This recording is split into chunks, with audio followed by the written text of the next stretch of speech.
এসব শোনার পর আরো দাঁড়ায়, দেখবি কাল থেকে কলেজে আর র্যাগিংই হচ্ছে না। আমি তো চাই র্যাগিং হোক। রাইট। হ্যাঁ, সে কি রে, কেন?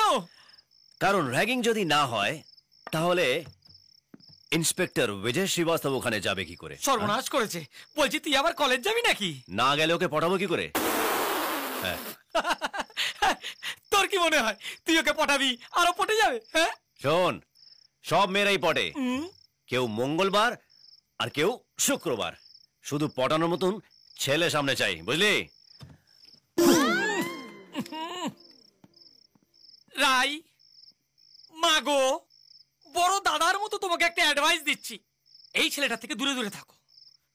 কাল শুক্রবার, খুব সাবধান, আর যাই করো পটো না। রাই, আরে কাল ক্লাব থেকে কোথায় হাওয়া হয়ে গেলি?